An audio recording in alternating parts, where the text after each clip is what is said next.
Pizza Hut. I like food, Kentucky Fried Chicken and a Pizza Hut. You like food, Kentucky Fried Chicken and a Pizza Hut. A Pizza Hut, a Pizza Hut.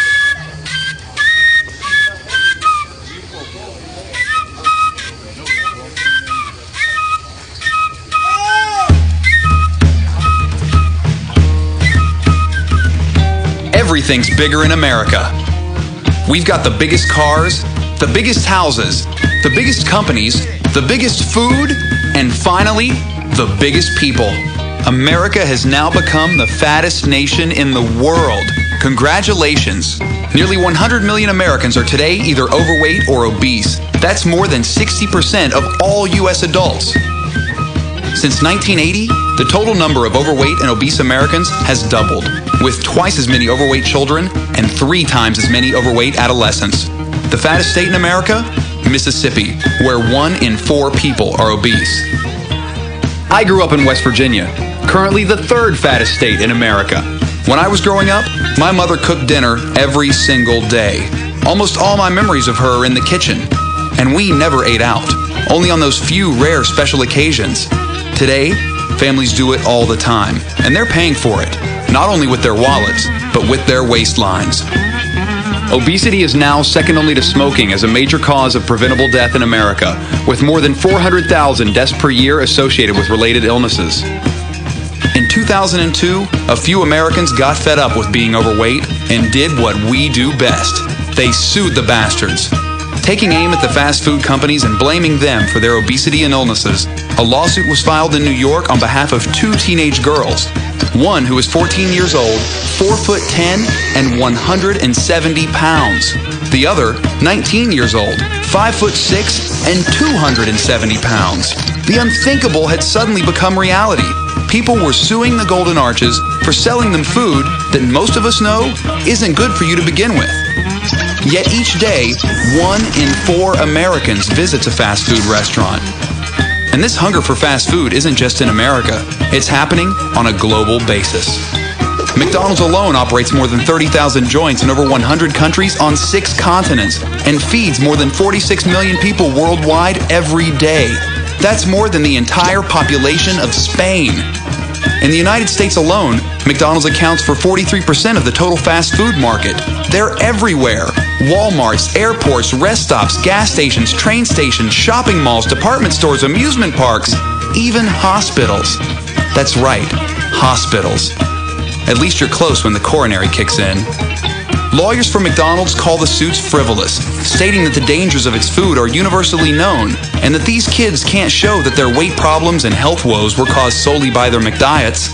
The judge states, however, that if lawyers for the teens can show that McDonald's intends for people to eat its food for every meal of every day, and that doing so would be unreasonably dangerous, they may be able to state a claim. Are the food companies solely to blame for this epidemic? Where does personal responsibility stop and corporate responsibility begin? Is fast food really that bad for you? I mean, what would happen if I ate nothing but McDonald's for 30 days straight? Would I suddenly be on the fast track to becoming an obese American? Would it be unreasonably dangerous? Let's find out. I'm ready. Supersize me.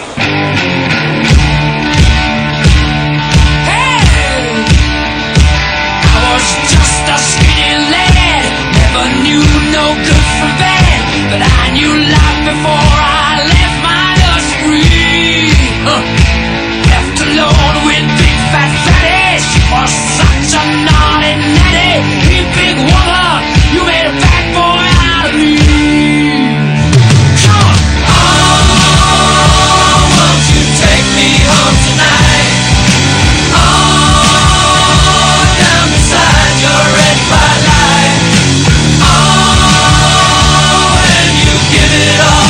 Got fat bottom girls, you make the rockin' world go round.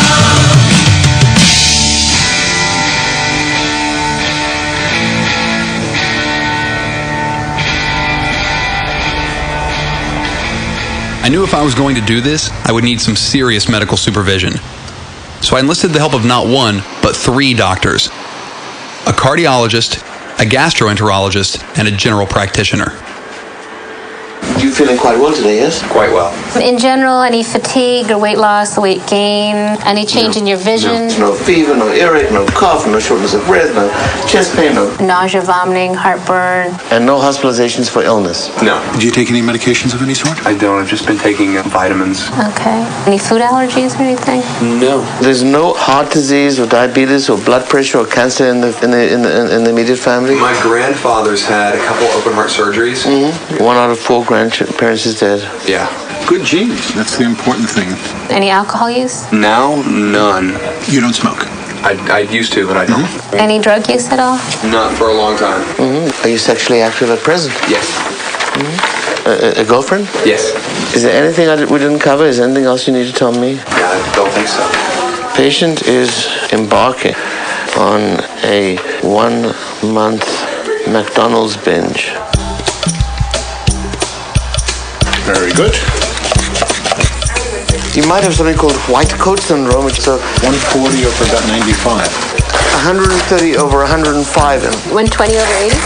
That's what it is? Other guys are stressing me out. You're much more relaxed. I tend to do that to my patients. See? Swallow, please. Your reflexes are perfect. That's good. Back out. Normal. So everything looks pretty normal here. Good. We'll skip checking for hernias. We're going to do a rectal exam. I like to be more thorough than that. And I like doctors to be thorough. You're going to go downstairs and get your bloods drawn. So the reason we have you fasting is the true cholesterol and glucose numbers fasting. So if you had like a bacon, egg, and cheese, your cholesterol would be way high. If you had like orange juice, your glucose would be really high. 3 down. Your blood tests are excellent. Okay, you're starting off with a total cholesterol of 168, which is less than 200, and it's really superb. Your blood level's fine. Your iron level is good as well. You have no evidence of diabetes. Your fasting blood sugar is very low. The other thing that we looked at were all your electrolytes in terms of the salts in your blood, your kidney function, your liver function. They were all perfect. Your triglycerides, which is your building blocks of fat, basically from what you acquire from eating fat, is 43, which is low, which is good. Your general health, is outstanding. Great. Your urinalysis is great. So you're starting off terrific. I think the worst case scenario is that you increase your triglycerides and your cholesterol level, and if you have any heart disease in the family or any underlying heart disease, you're putting your heart at risk. I expect to see an increase in your triglycerides because that can be affected. You're at 87 now, and I think that will change. And I think that's the only thing that will change. Out of everything. Out of everything. I mean, there might be some minor variations, but the body is extremely adaptable. And the kidneys will handle any extra salt that you're taking in, and your liver will be able to metabolize additional fats. As far as you gaining weight, you probably will. As far as your cholesterol going up, it probably will. As far as you feeling miserable, maybe. I don't know. Unless you start cheating and just order the salads. I also went to a fancy New York wellness center to meet a registered dietitian who would help track my progress. Okay, let's start with getting your height and weight. I'm 6'2". I weigh about 185. For your height, this is a healthy weight. I can tell you that right now. Your BMI, which is the body mass index, is within normal limits, which means you're not obese. You're actually at the correct weight. Okay, so what I should do is I should keep sort of a checklist of the things that I eat for breakfast, lunch, and dinner. Keep a food log. Your calorie needs are going to be averaging about 2,500 calories a day. As far as fat goes, for 2,500 calories, you're going to want about 80 grams of total fat in a day. The saturated fat, which is a component of total fat, you want to have less than 25 grams a day. Don't try to overindulge too much. Yeah. Good luck, Morgan. Great. Thank you. Hi there. Hi, I'm Eric Raleigh, our exercise physiologist. Great. The official weigh-in. 185 and a half. We'll go through the cardiovascular assessment, and then I'll be able to calculate how much oxygen your muscles can utilize, and that's also an indicator of the type of condition that your cardiovascular system is in. All right, good work. I'm going to use these skin fold calipers to estimate your body density. You're 11% body fat. That's great. We're gonna measure your flexibility of your hamstrings, your hips, and your lower back. Good, good. Very nice. 38 centimeters was your best. There's a basic, old school test for muscular strength and endurance.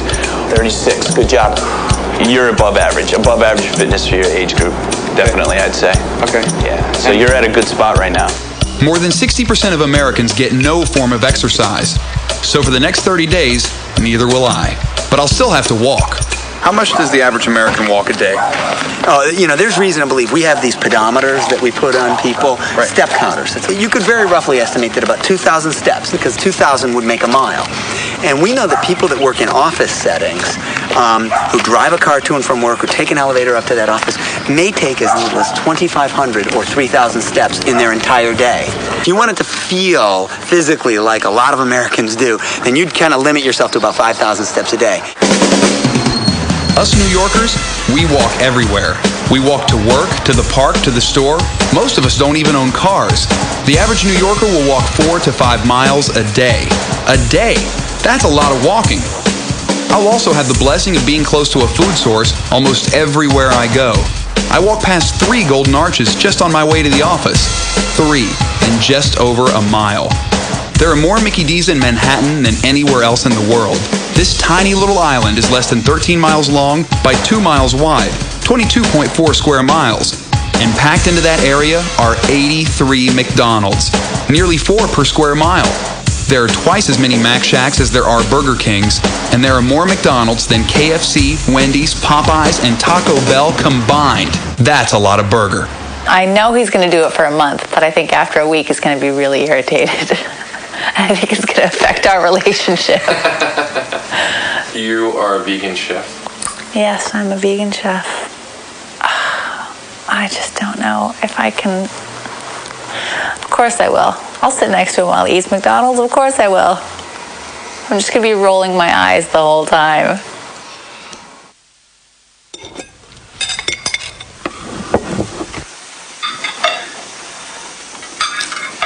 We have a vegetable tart and a quinoa and roasted veggie salad, artichokes and a simple green salad, all beautiful, organic, fresh vegetables that you're going to miss so much. What am I going to have that's organic? In the next month, nothing. Nothing. You're only going to have genetically modified potatoes. I'm going to eat as many vegetables as I can tonight. There's plenty here for you. That's really good. It's good, right? Mm-hmm. Thanks. Have they improved their cookies in the last 10 years? Because the last time I had them, they were like little hockey pucks. I don't know. We'll see.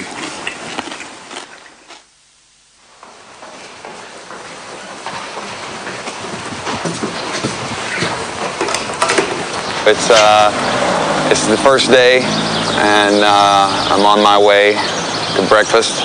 Could I get an Egg McMuffin extra value meal?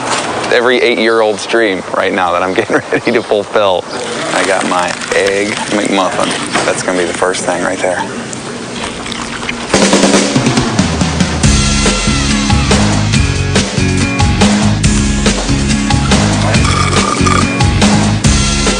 This McDonald's delivers for free.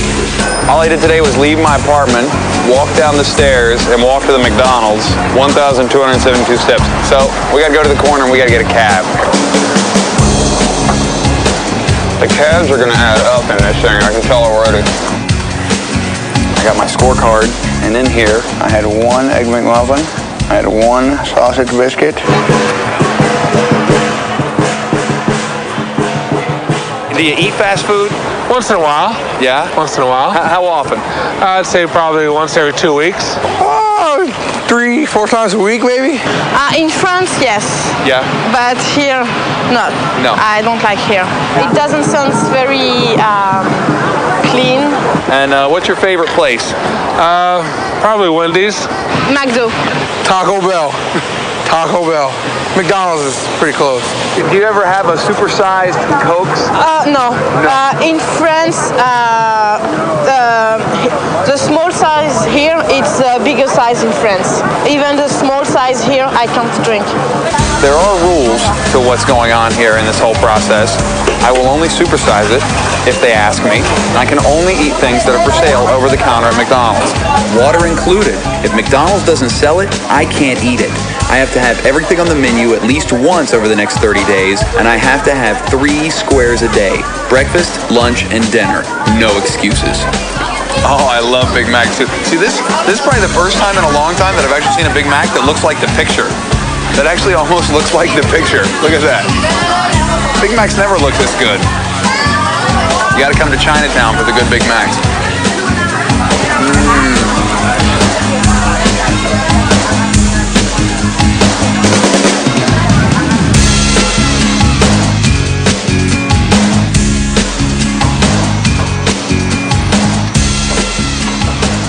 You've heard about all these people who are suing these fast food companies. Yes, I've heard. Yeah. I think it's ridiculous, but it's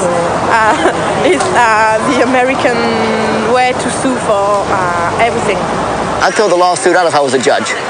And like I was saying, if these fast food places can put their signs up, if I can walk by them and just totally ignore them and say, I'm not hungry, I don't need this, they can do it too. We don't have to go there. You know, we don't have to shop with them. We can easily go in McDonald's and grab a salad, but we choose not to. Now, if the McDonald's refused them service, they'd be in court again saying, we were refused service. So you can't win if you tried in this world. I think there's a lot of focus on the fast food companies because they are mentioned more than virtually all the other causes in most of the articles and books and studies about why it's a sudden epidemic. Again, it can't be the neighborhood restaurant. We've had neighborhood restaurants for hundreds of years. It can't be the foods we eat at home. We've been eating at home for hundreds of years. Something is very different. I think the figure is we eat out something like 40% of our meals. John Banzaf is currently spearheading the attacks against the food industry, advising many of the lawyers who are currently going through the process. People say he's crazy, but that's what they used to say about him when he first sued the tobacco companies. Until he won. I think in terms of responsibility, it's fair to point the big gun at McDonald's. McDonald's is one of the biggest, but more importantly, it is the one with far more than all the others lures in young children. They have the playgrounds, the closed indoor playgrounds. Many places, there are no other playgrounds. You've got to take your kid there. So even at 2 and 3 and 4, those kids are being lured into there. McDonald's is very heavy on birthday parties. They, of course, pioneered the Happy Meals. Now the Mighty Kids Meals also with those little gotta-have-them toys so they get the kids in. And, of course, the whole clown.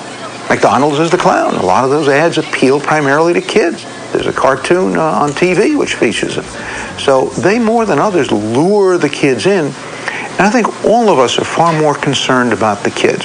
Another man who is worried about the kids is Samuel Hirsch. He represents the 2 girls who are suing McDonald's, with much advisement coming from Professor Banzaf. Why are you suing the fast food establishment? You mean motives besides monetary compensation? You mean you want to hear a noble cause? Is that it? I think that fast foods are a major contributor to this epidemic.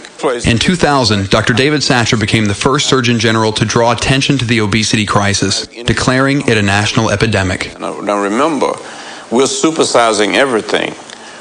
You go to any place to buy, go to any fast food store, and they're trained to tell you to buy a bigger size.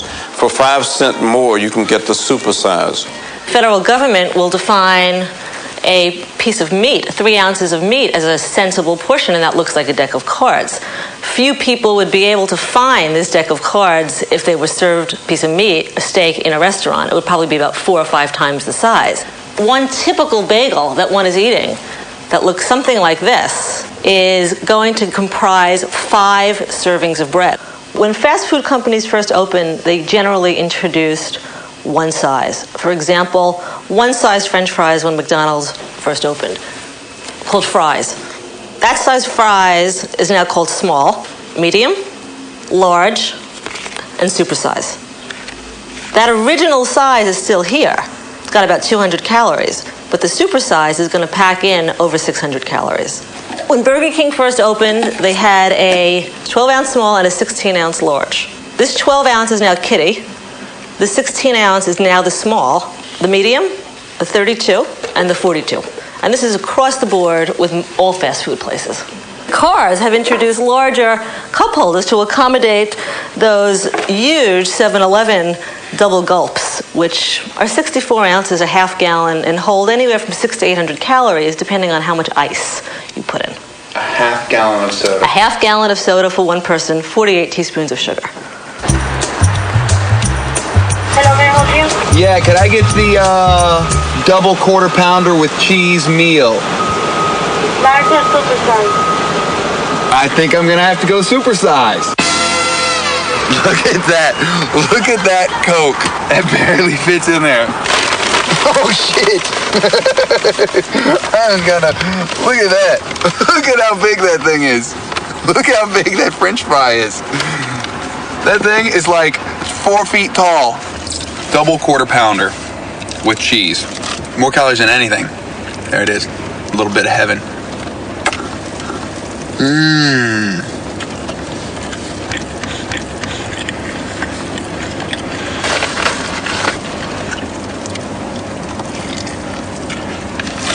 That's a lot of food, man. I'll tell you what. You get all that supersized stuff? That stuff gets supersized? Man, look at that. I just I'm not even halfway done with those fries. Not even halfway.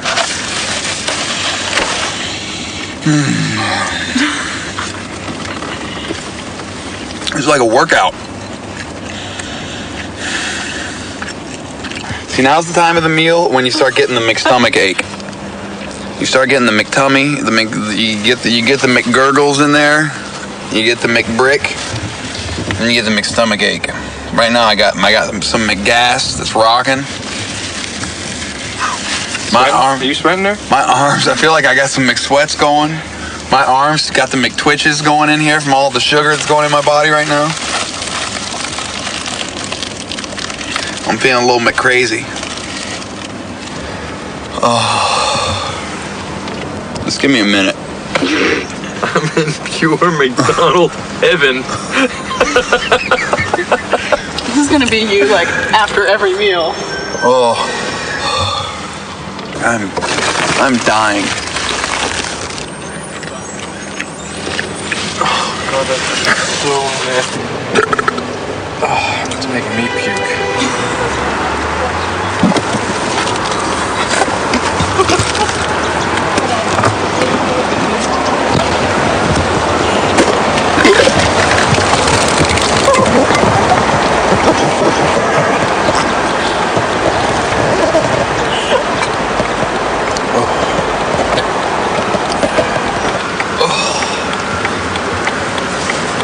You right?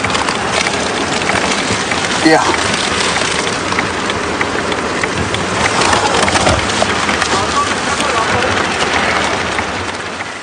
I believe we live in a toxic food and physical inactivity environment. That is, we live in an environment that almost guarantees that we become sick. Not 100% of people become sick, but the numbers of people who do are growing and growing and growing. I don't believe that toxic is too strong a word either, because an epidemic of obesity where 60% of the population is suffering and record numbers of children having this is a crisis by any standard. The toxic environment is constant access to cheap, fat-laden foods. It's gas stations that sell more candy and sodas than gas. It's a nation where there are more than 3 million soda vending machines. That's 1 for every 97 Americans. It's a world where people depend completely on their cars for transportation, and where walking has become such a chore that we rely on machines to do it for us. My stomach feels horrible this morning. It doesn't feel good at all. There we go. I'm getting this really weird feeling right in my midsection, like basically in my penis right now. It's just like this. It's really freaky. That is very odd. Yeah. It could be from the caffeine, but I couldn't really pinpoint that 100%. I have it delivered from Mr. Morgan, 1339. 1339. I made it over the 3-day hump. You know how when you quit smoking? I don't know how many of you out there smoke cigarettes, but you should stop. I quit smoking. And it's the 3-day hump. It's the 3-day hump when you quit smoking cigarettes. If you can make it over those 3 days without smoking one cigarette, if you can make it past day 1, day 2, day 3, you make it over the hump, you're fine. Same thing with this. I made it past day 3. I'm all right. Left unabated, obesity would overtake smoking as the leading preventable cause of death in this country. I was at this meal, and it came up that one of the people was a smoker. And somebody else at the table started hectoring him about, what's the matter with you? Don't you know how bad it is for you?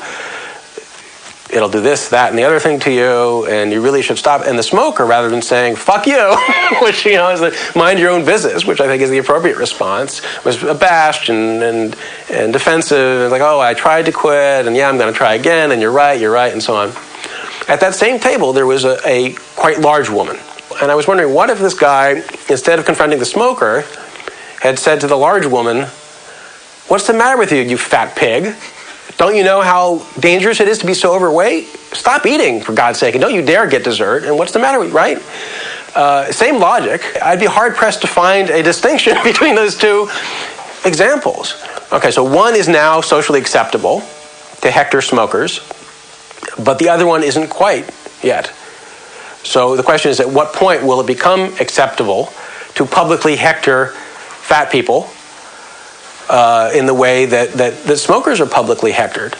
A secret study by one of the tobacco companies that had the ominous title something like Brand Imprinting for Later Actuation in Life. They would buy the little toy cigarettes and they'd start play smoking them at 4 or 5 or 6. Wouldn't even notice the pack. I mean, if you asked them what pack it was, they wouldn't notice it. But the theory was that somewhere it's buried in here, and then when they get to the age where they're smoking, without even realizing it, they're going for that pack that they recognize because it had those nice feelings for them when they were little kids. In the same way here, yeah, they're satisfied, it's nice, they remember the warm feelings of playing and getting the toy and being with mom and dad, and it's going to carry through. That's why, when I have kids, every time I drive by a fast food restaurant, I'm going to punch my kid in the face. Then we'll never want to come. Rock and roll McDonald's. Rock and roll McDonald's. Rock and roll McDonald's. Rock and roll McDonald's. McDonald's will make you fat.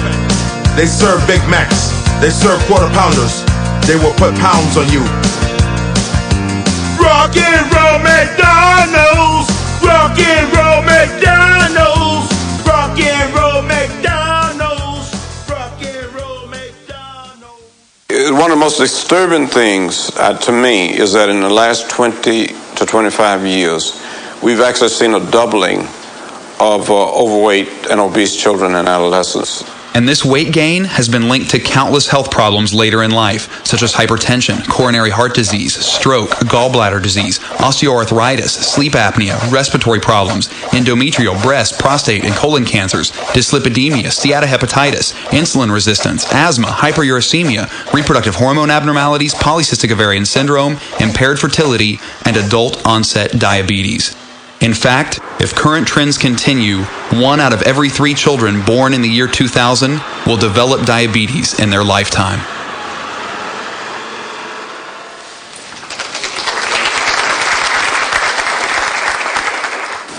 At least 17 million Americans now have type 2 diabetes, and about 1 out of every 20 people.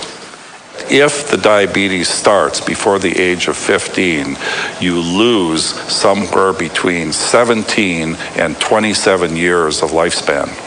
According to the new research, the direct medical costs associated with diabetes have doubled. The direct medical costs have doubled in the past 5 years, from $44 billion in 1997 to $92 billion in 2002. And somewhere in the neighborhood of about 20% of the obese children have elevated abnormal liver function tests, and we have now started a study where we're biopsying these children to see what their livers actually look like under the microscope, and half of them have evidence of scarring of the liver, fibrosis of the liver, the early stages of cirrhosis. So when these children end up being adults, they're going to end up, if they don't change their eating and exercise habits, are going to end up with liver failure and well, either transplant or death. Did you want lettuce and mayonnaise on all of them? I think it's very, very hard for overweight teenagers because you're always going to see the thin, pretty, popular girls, and you can't help but look at them and think, I wish I was her, or I wish I could have that. And I mean, it's depressing. It makes you feel like crap. I mean, that's just how it is. And it's of course it's hard being a teenager because you see all the girls in the Cosmo Girl or Teen People, and they're all beautiful, and you think, aren't I supposed to look like that? And it's just not. It's not realistic. It's not a realistic way to live. So without further ado, let's welcome Jared Fogle. My big thing was never smoking, it was never drinking, obviously it wasn't doing drugs. My big vice was food. And before I knew it, I wound up weighing 425 pounds. I brought in a present for you.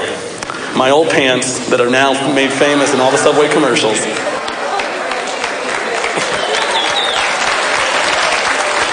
There you go. You're welcome. This is my daughter, Victoria. She's an 8th grade honors student, and you're a real inspiration to the kids. I really appreciate that. That's one of the greatest. I mean, as I said, when I started putting my weight on, as you guys know, at 3rd or 4th grade, so. And she was real tiny when she was littler. Sure. And it's been in our family. In fact, I had a great-grandfather that died and was buried in a piano box years and years ago. Yeah. So it's in a history. Absolutely. So, and she's been trying to maintain her weight. And it's tough. It's always a challenge. And I know, and it's, as a kid, it's awfully hard these days. But and kids are not always kind. No, not at all. And I know that firsthand. And it's, the problem is the world's not going to change. You have to change. And I guess it's kind of cool to know somebody or be able to listen to somebody talk about actually being where I am right now. And it's kind of hard because I can't afford to go there every single day and buy a sandwich 2 times a day. And that's what he's talking about, that's the only solution. That's what he said that worked the best, but I can't do that. And I've tried other ways, and it's kind of hurt my body from doing other ways that I've tried to do. And it's kind of hard to look at someone who said, hey, I've done it, so you can do it, but it's not that easy. I've been sick as a kid. I grew up eating a lot of ice cream, more than you could believe. We had an ice cream cone-shaped swimming pool in our backyard. We had a commercial freezer with not only all 31 flavors in it, but all the experimental flavors that were under development. And I made myself the official taster. I had to approve everything in my mind. And I loved it. What kid wouldn't? I literally had unlimited ice cream. I ate ice cream for breakfast. But I was sick a lot. And I wasn't very athletic. I didn't exercise. I was really ill. And I didn't feel good. So I would kind of appease that by eating more ice cream. You can see how the vicious cycle would take place. One of the triggering factors for me was my uncle, Bert Baskin, my dad's partner and brother-in-law, co-founder of the company, died of a heart attack. I think he was 51. Now, my uncle weighed about 240 pounds. Heavy-set fellow. And when he died, as a young man, I asked my dad, you think there could be a connection between his fatal heart attack and the amount of ice cream he would eat? And my father said no. His ticker just got tired and stopped working. By this time, he had manufactured and sold more ice cream than any human being that had ever lived on this planet. He didn't want to think that the product he was selling was hurting anybody, that it had contributed to the death of his brother-in-law and partner, and in many ways best friend. No way. Ben Cohen, the van of Ben and Jerry's, A couple years ago, I had a quintuple bypass procedure at the age of 49. My uncle Bert Baskin of Baskin-Robbins dies at the age of 51 of a heart attack. My father, Irv Robbins, the other founder of the company, ended up with very serious diabetes. You can't deny these links. You just can't. Yeah, can I get the 2 cheeseburger meal? Okay, supersized. Second time. Thank you, sir. Very good. Thanks, man. After 5 days on the McDonald's diet, what I did was I ran 3 days worth of food analysis. The needs for you to maintain weight at the 185 that you were at when you came in, 186 pounds, was approximately 2,500 calories, okay? Right now you're getting about almost 5,000 calories a day, the average being 4,986. I would love for you to take a multivitamin. McDonald's doesn't sell multivitamins. Well, here's my new advice, is just kind of minimize the meals. A nice substitute for the hot fudge sundae would be the yogurt. That is true. If you get the snack size, 5 ounces. If you get the regular size without granola, it contains nearly as many calories as a strawberry sundae. With granola, it has more calories than the hot fudge or caramel sundae. And if that doesn't make you think twice about the parfaits, then how about this? There's a big nappy hair in it. That's disgusting. I'm going to show you how we do it. You go like this. We go. Oh, look, it's long, too. Did you see that? Oh, that's so gross. Only the finest at McDonald's. Here we are at 190. It was 186 last 192, 193, 194. No. We have to stop everything. I don't believe it. 195 pounds. Wait. It can't be. No, we have to redo this. That's 0. The thing is zeroed. Second try. 88, 92, 94. You're gained actually about 5% of your body weight. Losing weight that fast and gaining weight that fast is not healthy. Do you eat fast food? Yes, I do. Yeah? Unfortunately. Oh yeah, love it. Yeah. Love fast food. Yeah, how often you guys eat it? Every week? Oh, maybe once or twice a week. Oh, we finna go hit up McDonald's in a little while. At least 3 times today. Because you know we ain't had no meal yet today. So we just pointed towards McDonald's. I get the number 2, the cheeseburger. The 2 cheeseburger with meal. the supersized Coke and fries. You supersize it up. Make it bacon. 69 cents. That's what they say. Make it bacon. Make it bacon, baby. How often do you think people should eat fast food? I don't know if they should eat it at all. I don't know if I should. I don't know about what they should do. Oh, that's baloney. It's what baloney. What they need to do is hit like 25 minutes on that treadmill, work out a little something, do some push-ups. See, if you do some push-ups and you eat, you'll keep your weight down. See, I keep my weight down and stuff. I hit them push-ups and everything. It's baloney. Keep myself cool. Who has time to do that? We have to work. We have to take care of kids. We have to clean. See, you exercise, you run after your kids. Yeah.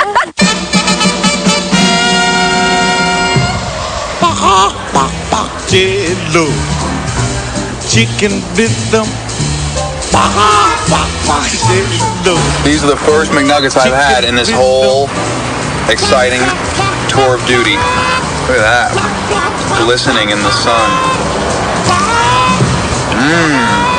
Boy, that is miserable. I'm not sure what portion of the chicken that's shaped like that. I'm guessing this is the foot on the chicken. In the lawsuit against them, McDonald's stated in their own defense that it's a matter of common knowledge that any processing that its foods undergo serve to make them more harmful than unprocessed foods. Case in point, McNuggets. Originally created from old chickens that could no longer lay eggs, McNuggets are now made from chickens with unusually large breasts. They are stripped from the bone and ground up into a sort of chicken mash, which is then combined with all sorts of stabilizers and preservatives, pressed into familiar shapes, breaded, deep-fried, freeze-dried, and then shipped to a McDonald's near you. Judge Robert Sweet called them a McFrankenstein creation of various elements not utilized by the home cook.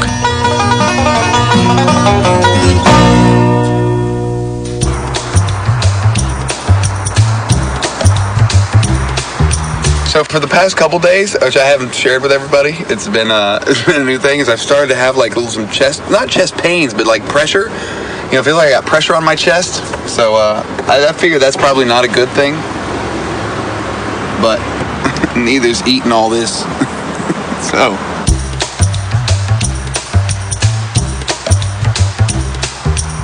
I tell you, I haven't smelled bad yet. Yeah, you have. I know I haven't. You just don't smell how bad you smell. No. Look at that fish fillet. Look at this thing. Oh, God, that looks nasty, man. Isn't that horrible? Obviously, that was been sitting around all day. That, the fillet of fish. Oh. Shit. Did I get the double quarter pounder with cheese value meal? Okay, thank you. 486. I don't feel good today. Not that I feel sick, but I just feel really depressed. You know, for no reason. I mean, things are going great. We've had a good day. I just feel really, it's not real hard eating this food all the time. Just because, you know, it tastes good. It makes you feel good. I really noticed I'll eat some, and just a little while later, I'll be hungry again. And I'll want more. So I'm pretty bored with their menu. It only took me 9 days. But it's pretty good otherwise. 9 days. Gal, gal, I'm in the bubble. Now ride a hip and the bubble. He ride a hip and the hubble. How long is something that a jigger want? Do that again. How many? How many's the question? No, that is the question. We always ask how many, and he holds up how many fingers. That's it. Yeah. It's always the how many. Yeah. It's just one for now. Yeah. Just one? One for now. As soon as I got my first car, this is the first place I came to. I bought 3 Big Macs, ate them out there. Enjoyed them so much, and I came back about 5 o'clock at night, bought 3 more, ate them out there. Came back around 11 o'clock before they closed and ate 3 more. So the first day I came here, I ate 9 Big Macs, and it was like I couldn't get enough hamburger at that time, and Big Macs are so good. So I ate 265 in the first month. How many do you eat a day usually? Usually it's 2 a day. Okay, now last year I ate 741 last year. Okay, well that's more than 2 a day. So that means there's days I had 3, but that's because they're getting smaller. It's probably 90% of my solid diet is probably a Big Macs. That parking spot, that's where I asked her if she wanted to get married. I mean, this place is special. A lot of reasons, you know. Yeah. I had 1 Whopper in my life. Yeah. 1984. Guy gave me $5 to eat a Whopper. So I went, after I ate the Whopper, took my $5 over to McDonald's, got some Big Macs. I always make fun of people at work, you know, saying, I'm gaining weight. I said, well, you should try the Gorski diet. And they said, oh, yeah. They don't like that. They don't like that. Man, this is a perfect sandwich, you know. At least for me it is. There it is, bite number 19,000. Well, the wife says when she's got to put them in a blender, it ends. You know, that's what she told me. Big Mac smoothies.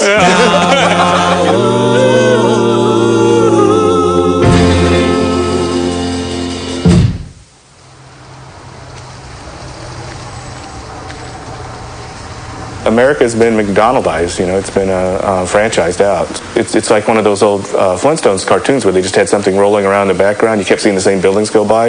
It's like Kmart, Walmart, McDonald's, Kmart, Walmart, Wendy's, Kmart, and it's just like you have no sense of where you're at anymore. The way I look at it is like Cezanne was inspired by the mountain he saw out his window, and when I look out my window, I see no mountains, I just see billboards and advertisements, so I use that as my inspiration. The average American child sees 10,000 food advertisements per year on television. 95% of those are for sugared cereals, soft drinks, fast foods, or candy.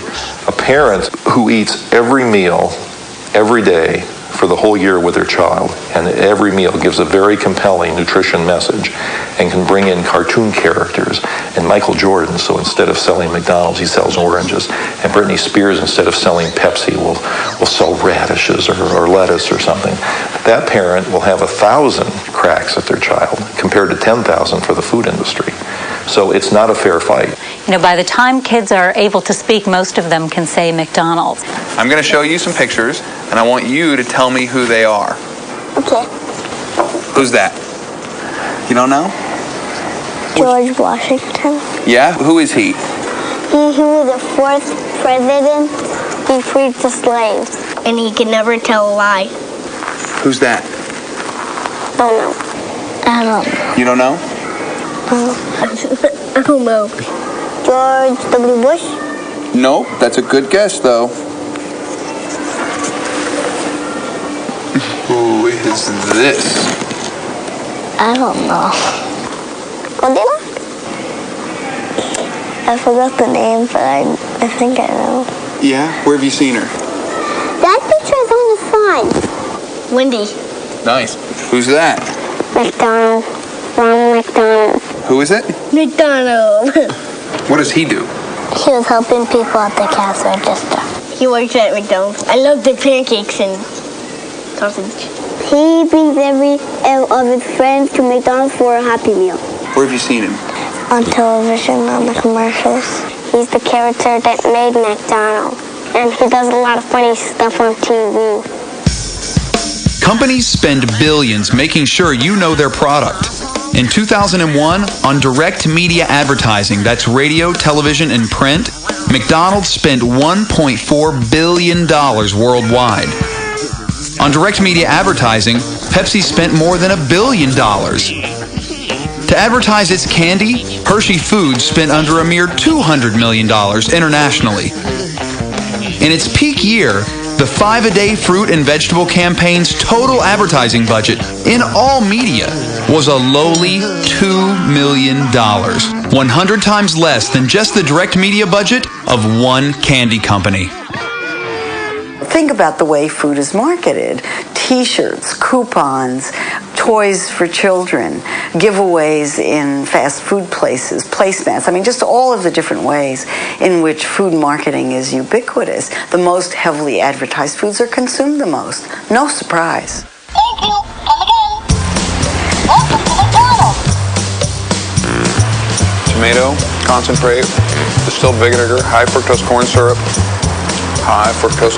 and corn syrup. That means sugar.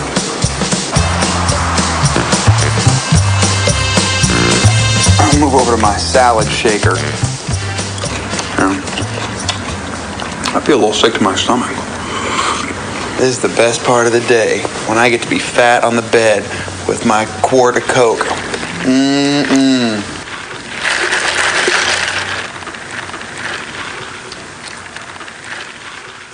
People eat out a lot. And so if there aren't healthy foods available at restaurants and there isn't good nutrition information, it makes eating out difficult. McDonald's says nutrition information for all their products is available online. But according to the 2000 U.S. Census, more than half of all U.S. homes still don't have internet access. So what are these people supposed to do? Go to the stores for nutrition information? Is that information even there? I went to find out. Do you guys have any of the nutrition fact sheets? Do you guys have one of those? You know, the things that fold out and have the nutrition info in them?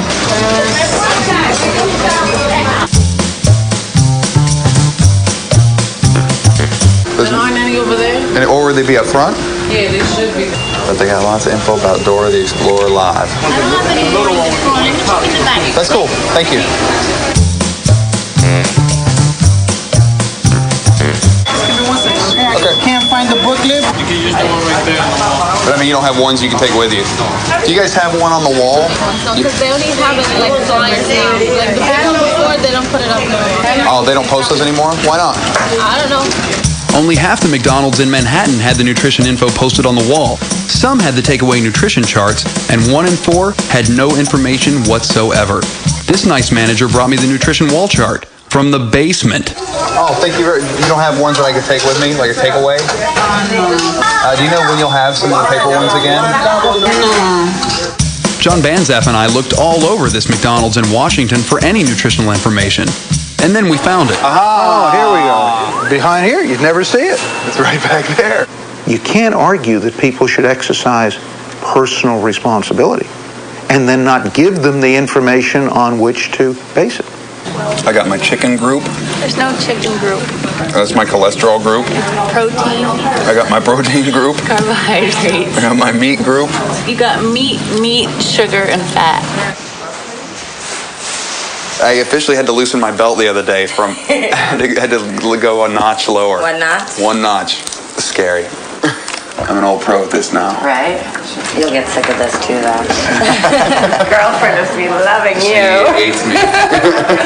All right. Cool. Thank you. Bye-bye. I averaged out all the calories for the last 9 days, and you're still eating over 200% of what your needs are. I suggest you cut out all the liquids that you're drinking from McDonald's except for water.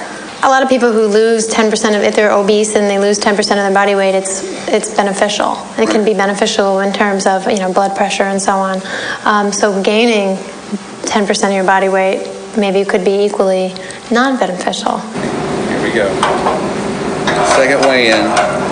What do you think, Eric? 203? 202, 203? Yeah. I think you almost got 10% of your body weight gained. So you've pretty much gained 17 pounds in 12 days. It looks like you better slow down. I'm telling you, don't drink your calories. I told him no more shakes, no more Coke, no more double burgers. Yeah. The staff here is calling you Burger Boy. It's starting to get dangerous now, man. I'm getting nervous for you. The one place where the impact of our fast food world has become more and more evident is in our nation's schools. Can I get a shot of your lunch right there?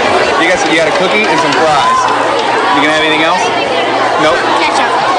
Do you think, in judging by the food that's in there, on a whole, do you think the kids make healthy choices for lunch here? We try to teach them to make the right choices in life. Yeah. You had 2 bags of Rebels, a pretzel, a Twix bar, and a Gatorade. Laura, are you sharing that with us? It's all for yourself? How many people actually just have fries for lunch a day? A lot of them do get fries. A lot of them do have their lunches. Oh, they do? They'll have a Oh, so sandwich, it's like a and side. it's like a side dish. Yes. Can I get curly fries, please? Just the fries. Is that your whole lunch too? Well, I'm getting milk. It's my calcium and vegetable. Can I ask for fries, please? But you don't think you should take away things like the, I tell you something, Swiss rolls?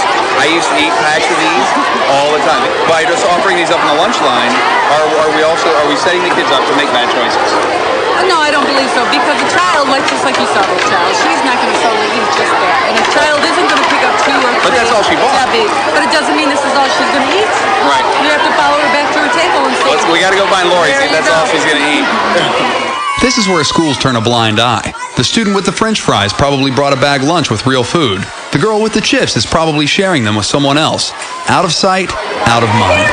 No, we wanted to see. The question was, did you bring your brown bag with you? Your whole lunch. I brought this. Oh, you brought that. You brought a Coke. So you brought the Coke. Okay, so that's all. So she brought a Coke and then the rest of the stuff. one thing we don't have soda here. Right. We have Gatorade. But can I see your lemonade real quick?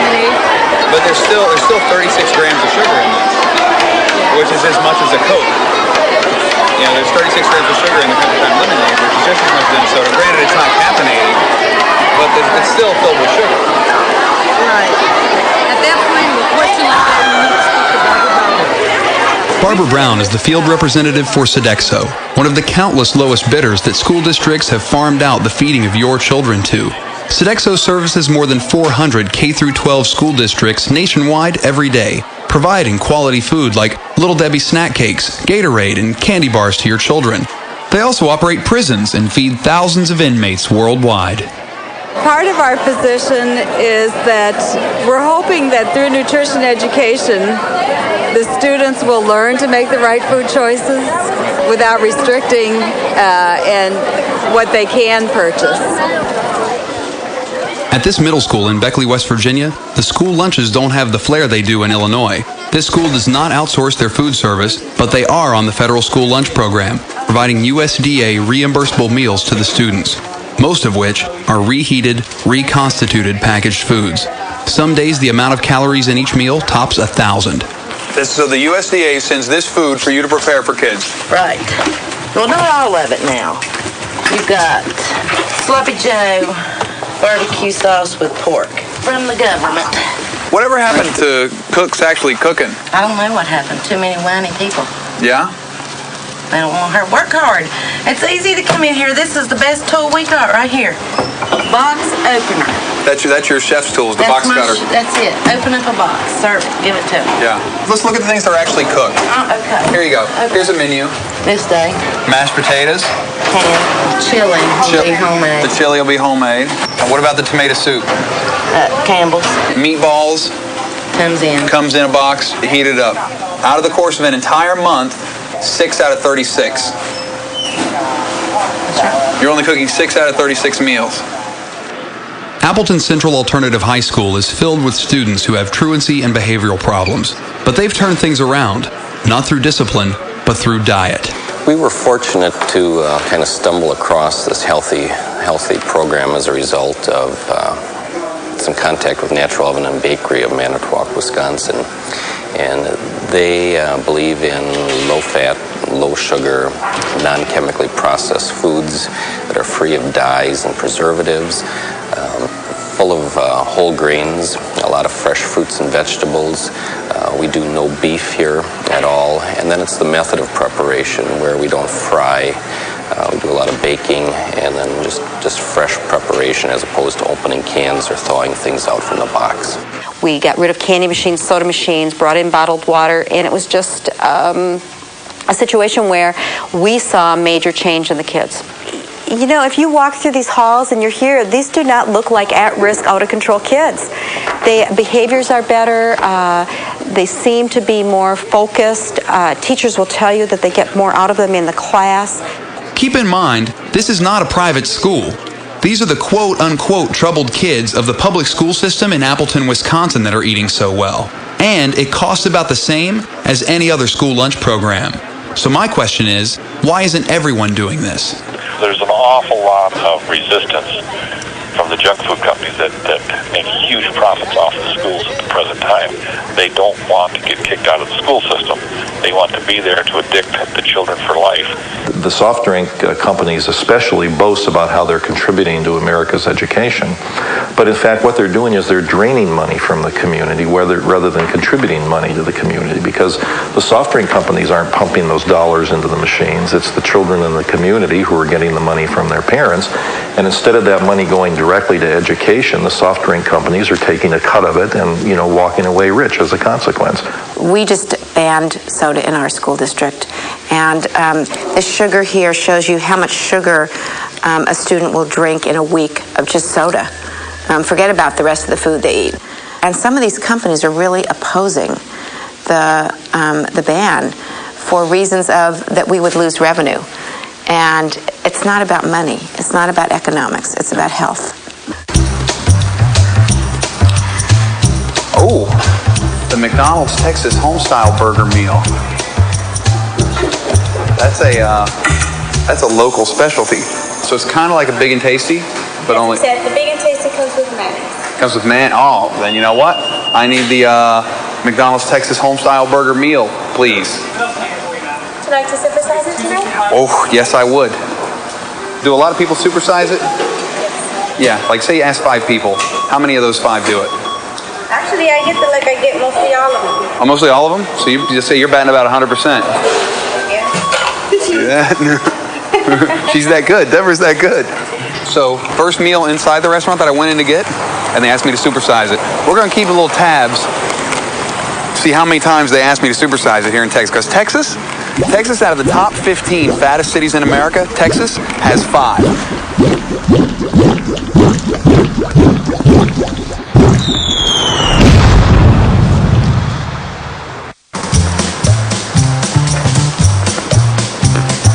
Here we are, Houston, Texas, fattest city in America. Getting my first breakfast.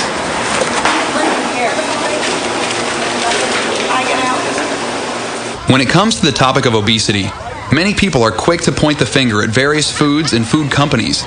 But the Grocery Manufacturers of America, a Washington, D.C.-based lobby group whose mission is to advance the interests of the food, beverage, and consumer products industry, are quick to shift the focus away from the companies they represent and to remind everyone that there's more at work here than just eating poorly. We believe very strongly in our industry and in other industries. I think you'll find there's a growing consensus that the solution lies in good education. We have to get good information to parents so that they can teach their children better exercise and nutrition habits, and so that they can lead the healthy lifestyles. We don't teach physical education in schools anymore. In the U.S., only one state requires mandatory physical education for grades K through 12. It's also one of the fattest, Illinois. You got interference sometimes with this. You got a heart rate? Phil Lawler is the phys ed teacher at Madison Junior High School, home of the Soaring Warhawks, the snack-ridden school lunches we saw earlier, and one of the most well-executed physical education programs in the country. Supported mostly by fundraising and parent involvement, Lawler has created a role model for instructors and school districts nationwide. When's the last time you've ever heard of a science class fundraising to get their labs? Eventually, society has to step up to the plate and say, this is important. We should have daily physical education and equip it properly. Well, we have to say our greatest strength is the resource of our young people. That's our future. And boy, if the way we're treating our resources right now, we're running into some serious problems with that. See, I've always said we've never had health care in this country. We've only had sick care. I think daily physical education is the only place out there that's really offering a solution. When I start the music, you are going to begin traveling through general space. You will go back to your spot and I will tell you a body shape. Watch out for other people. Round. Good job.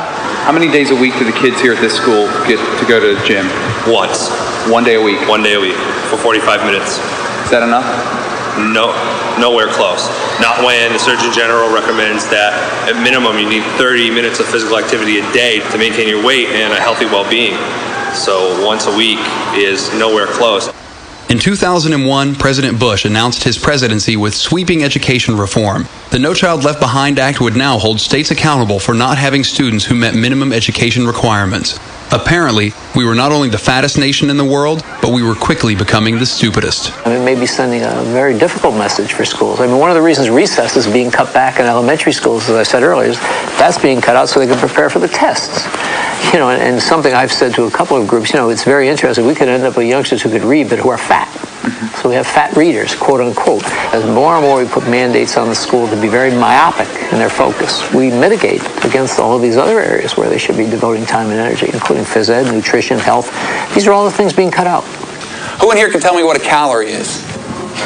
You know what? It's on the back of the food box. Something you should watch. Something you should watch. Yeah, you got that right. Is it the fat that goes through your What's a calorie? Oh, Jesus. Calorie is an increment of That's a good question. Most of us know what a calorie actually is. I don't know. Oh, wait. Is a calorie some part of fat? Like, I don't know. It's something that builds up the fat in your body. Calories are not good. It's the amount of, I don't know. I want to say it's the amount of calories in a calorie. I don't know. I never pay no mind to what calories are. I just eat when I'm hungry and that's it. So if you can tell me what a calorie is, go ahead. Calorie is a measure of the energy content of food, and a calorie, the kind that you usually see when you see the caloric content on food labels, 1 calorie is the amount of energy that's needed to raise the temperature of a liter of water by 1 degree centigrade. Well said. Could I get a bacon, egg, and cheese McGriddle? Smells like a little pancake. Tastes like a little pancake. Look at that. I haven't walked a half mile a day since we've been here. No wonder everything's bigger in Texas. If you're inside, stay there. The blizzard of 2003 isn't over yet. I got my lunch. I got my dinner. Never have to leave the house. Right. I'm not going to completely become vegan just because you want me to. I'm not saying you should do it because I want you to. I'm saying that you need to think about what you believe is a system that is corrupt and immoral and wrong and hurtful, but you're going to be a part of it. Where is the disconnect there? Why don't you make that choice? Why don't I make the choice to not eat meat? Yes. Because you like it. Because I like meat. Because it tastes good. I like bacon. I love pork chops. Ham is the greatest thing ever. Heroin is awesome. I'm sure it's Heroin great. and ham are in completely different categories. I'm sorry, but ham and heroin are not the same thing. They're not. They're not. I could be strung out on ham for days and be okay. You are a little strung out. And I am strung out on ham. It's hard for me to watch him go through this. I gotta tell you. I worry about his health. He's exhausted by the end of the day. Just so tired. Gets home really late from work. And, he gets all jacked up on sugar and caffeine and then he crashes. And then when we do have sex, I gotta tell you, he's not quite as energetic as he used to be. I have to be on top. Otherwise, he gets tired easily. I think the saturated fats are starting to impede the blood flow to his penis, and he's having a hard time, getting it up. He does, totally. I mean, it's still good, but it's like definitely a big difference. There's definitely a difference. I can tell.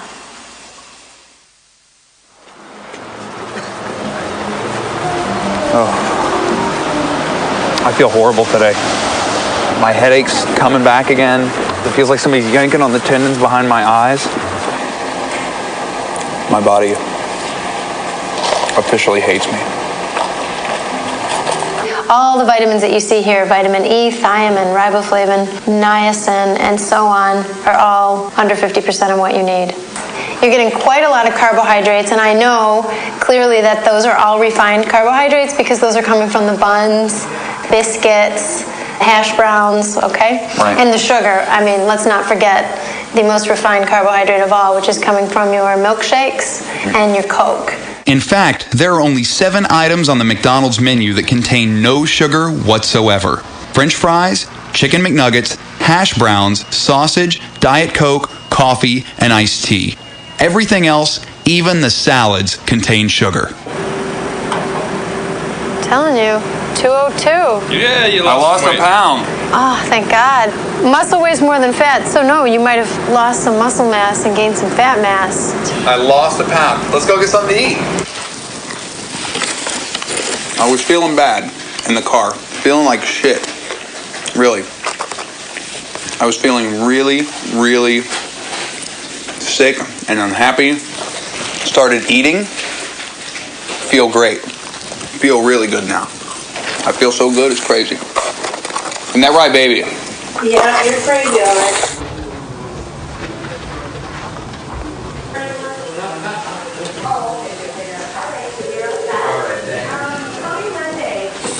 (150/90). The headaches might even be hypertensive headaches, but they're probably not. They're probably related to, to blood sugar. You might be in this hyperinsulinemic state. 150/110. Your total cholesterol was 165 before. Now it's 225. A liver that's inflamed in any way or sick in any way will leak some of its enzymes out into the blood. So this is very non-specific, but it means the liver is sick. Yeah. And the most likely cause of your liver sickness is a fatty liver. Your liver is now like pate. Its GOT was originally 21. Now it's 130. And its GPT was originally 20. Was 20. Now it's 290. More than tenfold increase. That's not good. Not good. Anybody would say right now that you're sick. You feel fatigued with this. You feel lethargic with this. You feel run down with this. You feel. If somebody were doing this to their liver with alcohol, they could theoretically wipe out the liver, wipe out all the liver cells, and there'd been liver failure. Now, I've never heard of anybody doing this to their liver with a high-fat diet, but I guess anything's possible. I mean, I don't know. I can't answer the question. Never been done before. No one's ever wiped out their liver with a high-fat diet before. Wow. And I won't wipe out my liver in 2 more weeks. I would think it'd be unlikely. I don't want to tell you wouldn't. I mean, my advice to you is to stop doing what you're doing because it's hurting you and you're sick. You're sick and you're making yourself sick, and you can make yourself unsick by stopping doing what you're doing. I'm just afraid there will be something that's totally irreversible, that there will be some damage done. Yeah, I don't know. So do they think that once you change your habits, that's going to correct itself? Yeah, they think that everything should get back on track once this is done. Your liver, and I've even been doing some reading, your liver is very resilient and your liver heals itself. So. Well, if you need a portion of my liver, honey, you can have it. I'll give up part of my liver for you. Thanks, Mom. Thanks.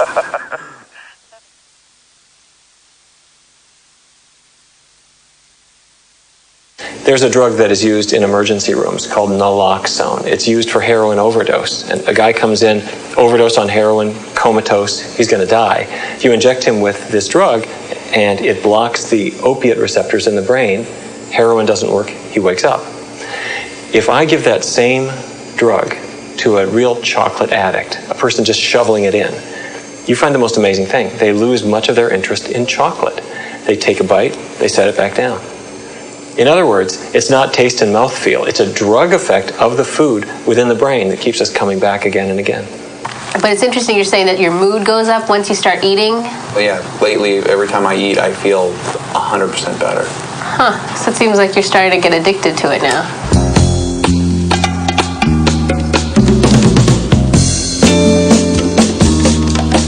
I'm your mother, I'm your daddy, I'm that nigga in the alley. I'm your doctor when you need. Want some coke, have some weed. You know me, I'm your friend, your main boy, thick and thin. I'm your pusher man. I'm your pusher man. McDonald's calls people who eat their food at least once a week heavy users. I'm not kidding. 72% of the people who eat at McDonald's are heavy users. They also have another category, the super heavy user. These people eat their food 3, 4, 5 times a week and up. 22% of the people who eat at McDonald's are super heavy users.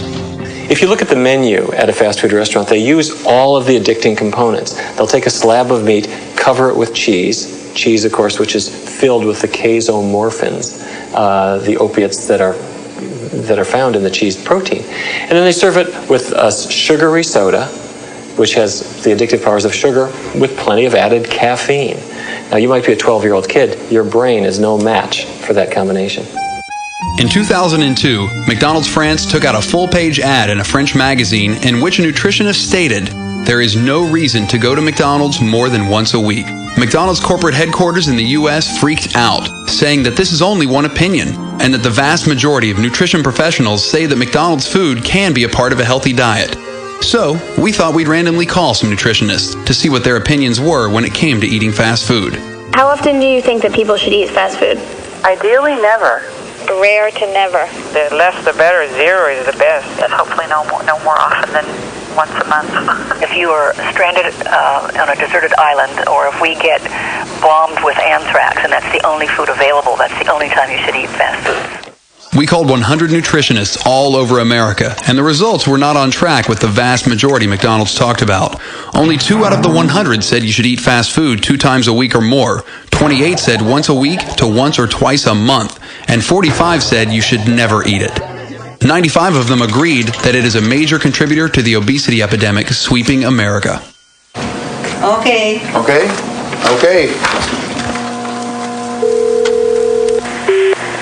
Hi, Morgan. How are you? Rich Bennett from Health. Unfortunately, I have to tell you that Health is going to have to close its doors effective immediately. I'm sorry to have to tell you that over the phone. We're all sort of surprised, but we will proceed as before, just not at the Integrative Health Center. Okay, Morgan, thanks, and I will talk to you soon. Bye-bye. Apparently, we don't put much value on health in America anymore. In fact, each year we spend over $30 billion on diet products and weight loss programs, 2.5 times what we spend on fitness and health. There are pills, drinks, bars. You can lose weight while you sleep, while you watch TV, and while eating everything you want, always pushing the newest way to stay thin without exercise. Some people, however, feel that they have tried everything and see only one remaining option as their last hope for health. I'm diabetic. 80% of people don't have to take insulin anymore after this. Plus, I have hypertension. Hopefully correct that, lose my weight and lose my high blood pressure. This is Bruce Howlett. In a few minutes, his stomach will be surgically reduced to the size of a small apple in a gastric bypass operation.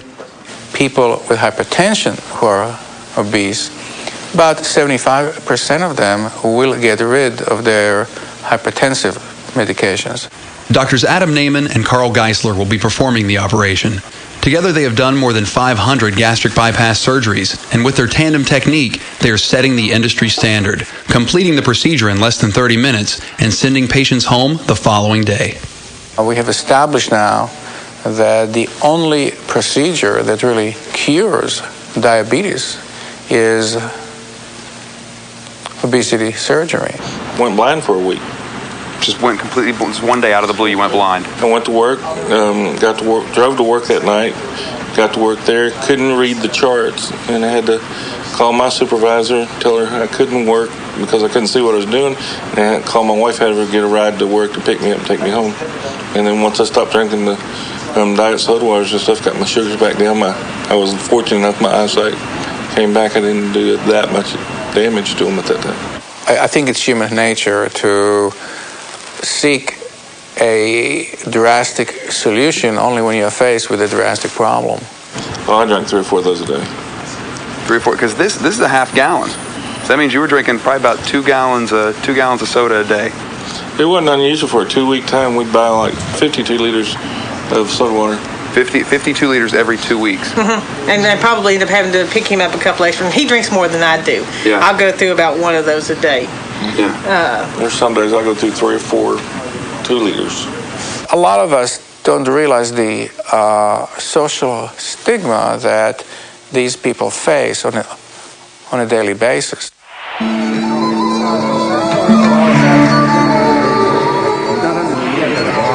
1, 2, 3.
It's like 2 in the morning on February 21st.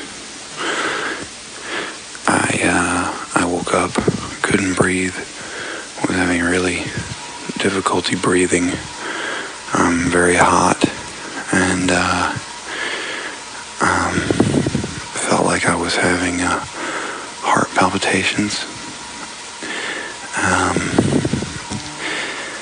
Came up and walked around the living room, just trying to get my breath back, and I want to finish, but don't want anything real bad to happen either.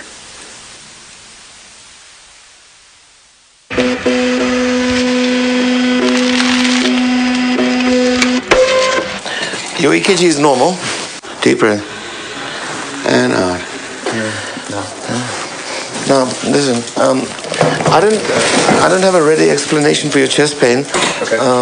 Would you at least consider taking aspirin once a day now that you're on this ridiculous diet? Maybe. I'll think about it. Why would you even think about it? Why wouldn't you just do it? This is really, you saw these numbers, right? These numbers are absolutely outrageous. Okay, for the first time we're seeing uric acid elevated, so you're giving yourself hyperuricemia, and the danger of hyperuricemia is gout, kidney stones. The results for your liver are obscene beyond anything I would have thought. Yeah. Truly. That movie Death in Las Vegas, Nicolas Cage, that pickled his liver during the course of a few weeks in Las Vegas, right? I would never have thought that you could do the same thing with a high-fat diet. Yeah. My advice to you as a physician is that you've got to stop. You're pickling your liver. Yeah. You're kicking it while it's down now. Now it's down, and you're kicking it further. If you're an alcoholic, I'd say you stop. I say you're going to die. You keep drinking, you'll die. If the pain starts to radiate to your jaw, down your arm, That's life-threatening, and immediately so. Yeah. So I need to hear about that, or you need to call 911. Okay. All right? Hello? Hello. Hi, sweetheart. How are you? I'm good. I'm worried about you. Yeah. I had no idea this was going to be such a dangerous experiment. Yeah. I don't think anybody did. You know, the doctor didn't even think it was going to be this drastic. He's floored by it. Yeah. And he doesn't know what will happen. You know, he says, listen, I have no idea. But, you know, he said that if I am feeling bad or feeling anything to page him, and he'll admit me immediately wherever I am. Oh, sweetheart. Yeah. I love you so much, and I don't want you to be hurt. Yeah, me either. Me either. So I'll tell you, if you start to get nauseous, you start vomiting, your eyes turn yellow, you have got to go to the emergency room, no matter where you are. Okay.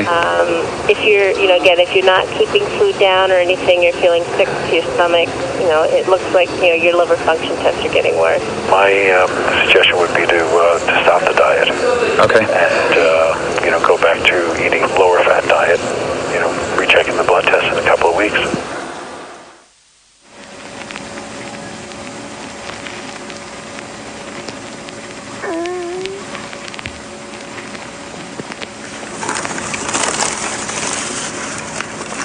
Nobody needs to be partisan about this issue. We need fixes, we need remedies, we need support. And how much influence on government legislators does the food industry have? Well, the food industry is an enormous business in the United States. Therefore, it employs very expensive and well-paid lobbyists. And those lobbyists are in Washington for two purposes. Number one, to make sure that no government agency ever says, eat less of the company's products. Number two, that the government never passes legislation that is unfavorable. And I guess the third one is to encourage the government to pass favorable legislation. The GMA is one of those lobbies. You're going to see us do what we do best, and that is market appropriately, finance education programs, as we're doing in a great abundance, getting good information out to parents so we can solve the problem. That's what we do in the food industry. We think that is a responsible, important role to play. We are not police, we are not regulators. We provide a safe, affordable abundance of food like the world has never seen. The food industry and the broadcasters are extremely powerful lobbies, and they outgun us. The industry has stepped up to the plate. We're going to do more. We want to do more. We recognize we have a role to play. We're part of the solution. We're part of the problem, and we also are part of the solution. Did everyone hear what he just said? We're part of the problem. The lobbyists for Coke, Heinz, Smucker's, Kellogg's, Nestle, Kraft, Hershey, Sara Lee, Cadbury, General Mills, Seagram, Welch's, Wise, Anheuser-Busch, Birds Eye, Lance, Campbell's, Carvel, Mars, Ocean Spray, Hormel, Dannon, and Pepsi said we're part of the problem. I think we're making some headway.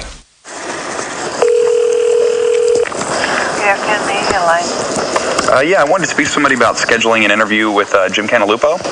I can take the information, have somebody get back to you. Good morning, media line.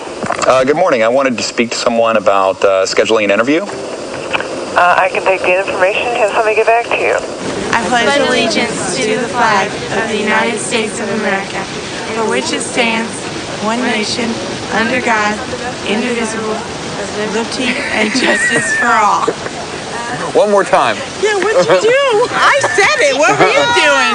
I pledge allegiance to the flag of the United States of America, one nation, and to the republic for which it stands. I pledge allegiance to the flag of the United States of America, and to the republic for which it stands, one nation, under God, indivisible, and justice for all. Liberty. Liberty and justice for all.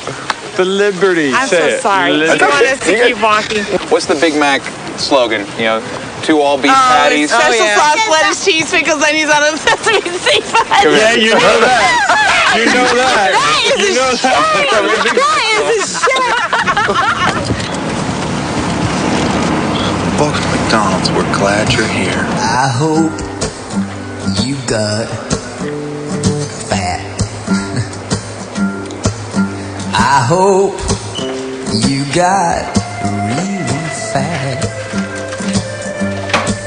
'Cause if you got really fat, you just might want to see me come back. I hope you got fat. Hey, I don't care. Hi, can I help you? Could I get a large vanilla shake, please? I'm sorry, sir, we don't have any shake right now. No shakes. No. When will you have shakes, you think?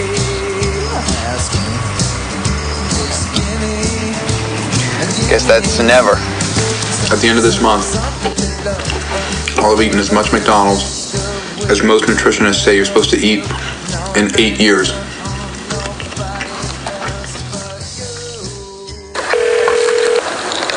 Media line, this is Sheila. Yes, Sheila, it's Morgan Spurlock calling. I'm trying to reach Lisa Howard. Okay, Morgan, I will let her know. Hi, this is Lisa Howard. I'm not able to take your call right now. If you leave me a message, I'll get back to you as soon as. Hey, Lisa, it's Morgan Spurlock calling, and I just wanted to follow up on the email that I sent to you. Close to the end of the day, and I didn't know when she was going to be taking off. Sure, I'll put another message on her desk. Lisa Howard. Hi, Lisa, it's Morgan Spurlock calling. Hi, Morgan. How are you? I'm doing good. How are you? I'm okay. Good. So you got my email? Yes, I got your email. Okay. And I'm circulating it around. Okay. I don't have an answer for you. Any idea when you think you might? Probably in the next day or two. Oh, man. Walking up the stairs has started to get really difficult. By the time I get to the top, it's really pathetic. Oh, man.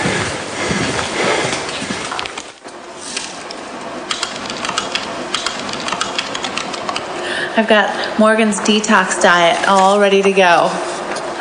The biggest thing is taking the crap out and putting good stuff in. Really focusing on nutrient-dense food, organic, seasonal, fresh food. Making sure that I'm getting as many cleansing vegetables into his diet as possible.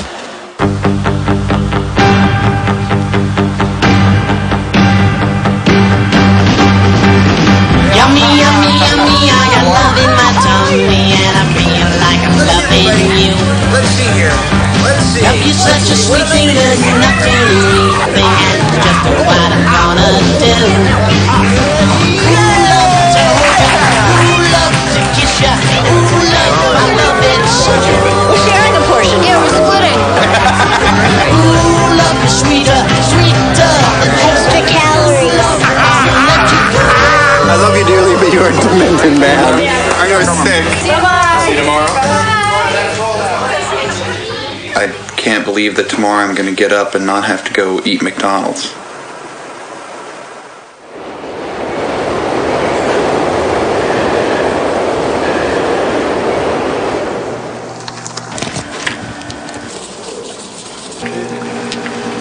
That's it. Unbelievable. Okay. It just keeps Where's getting Chester? bigger. Wow. Oh, yeah. Oh, boy. 210 I'm going to pounds. say 210, right on the money. We went from 185.5 to 194. A week later to 203, then down to 202, and now 8 pounds during the last week for 210 total. I think we know the damage that can be done. Lisa Howard, it's Morgan Spurlock calling. I don't know how many times we've called her now, but this has got to be her 15th time. Lisa Howard, Morgan Spurlock calling from New York. Please call me when you get this message. We'd still like to schedule an interview with someone from McDonald's. Please call me when you get this, and let's talk about what's possible. You'll not talk to anybody, and you'll like it that way. After 6 months of deliberation, Judge Robert Sweet dismissed the lawsuit against McDonald's. The big reason? The two girls failed to show that eating McDonald's food was what caused their injuries. Interesting.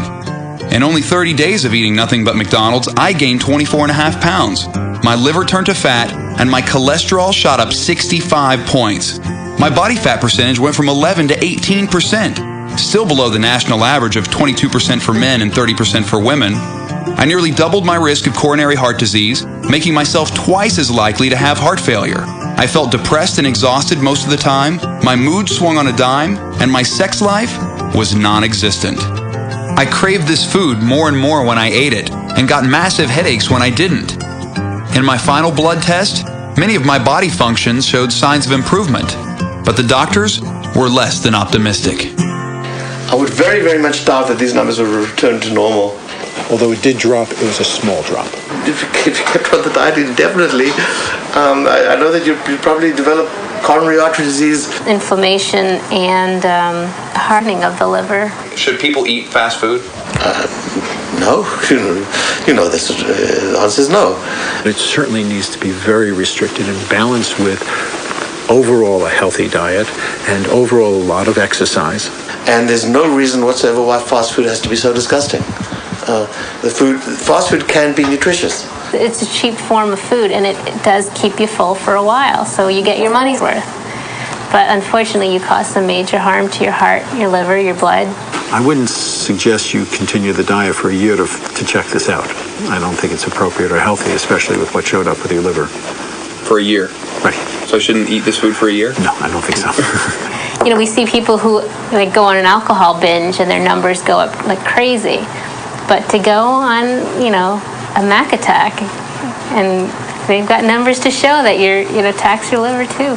I wouldn't have even thought about this, but it makes sense. Now that we have the data, it definitely makes sense. Still, the impact of this initial lawsuit is being seen far and wide. School districts in New York, Texas, and San Francisco have banned sugary soft drinks in schools, and all natural healthy options are popping up everywhere.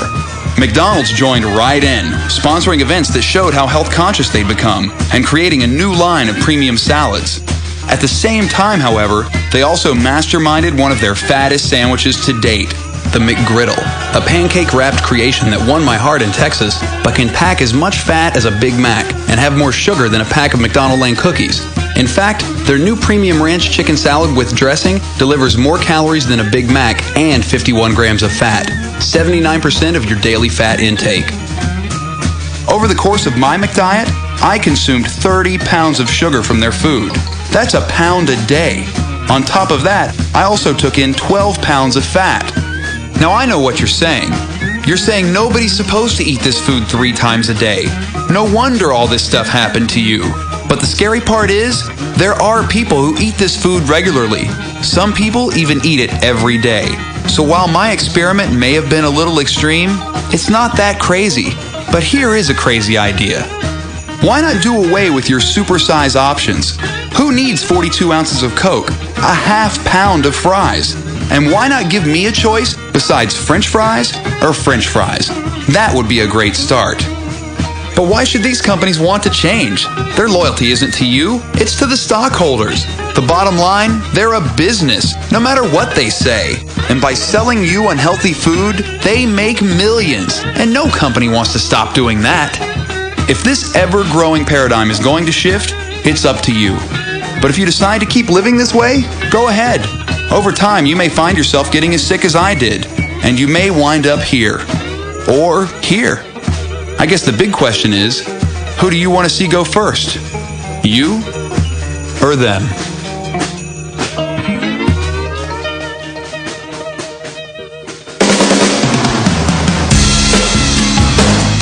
Right now you have the urge to eat something.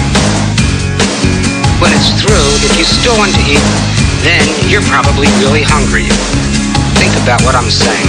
FAT, that is me, but I didn't used to be. I was hot, I was hungry, I was loose, I was free. Then I waited in the line for some burgers and some fries. Supersized, that'd be nice, take a bite and close your eyes. Round 2, what do? I can barely walk around. Jenny Craig, Richard Simmons, but I still love to pound. Hamburgers, Coca-Cola, getting gas from too much soda. Double, chunky, hope this meal is never over.